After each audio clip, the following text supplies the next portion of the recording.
আরেকটা হাদিস, যখন সন্ধ্যা হতো তখন রাসূলুল্লাহ সাল্লাল্লাহু আলাইহি ওয়াসাল্লাম বলতেন,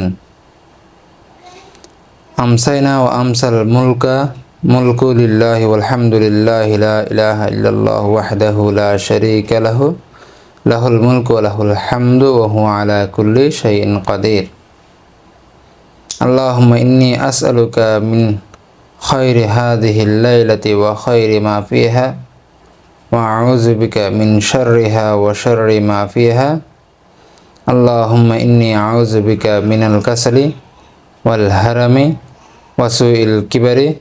রব্বি ইন্নী আউযু বিকা মিনাল আযাবি ফিন্নার ওয়া আযাবি ফিল কবর।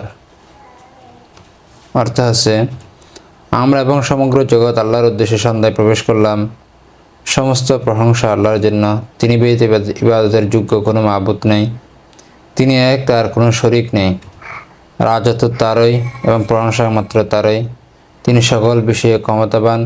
হে আল্লাহ, আমি তোমার নিকট এ রাতের মঙ্গল চাই এবং এ রাতে যাহা আছে তার মঙ্গল কামনা করি।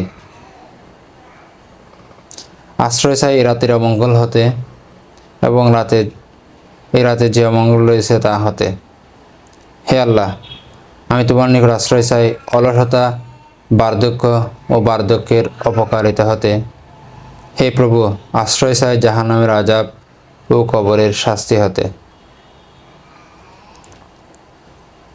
আরেকটা হাদিস, সাদ্দাদ ইবনে, এটা হচ্ছে হাদিসটা সহিহ মুসলিম 2773, মিশকা 2381। সকাল সন্ধ্যায় নিদ্রা যাওয়ার সময় কি বলবে এই অনুচ্ছেদে আছে। আরেকটা হাদিস, সাদ্দাদ ইবনে আওস রাদিয়াল্লাহু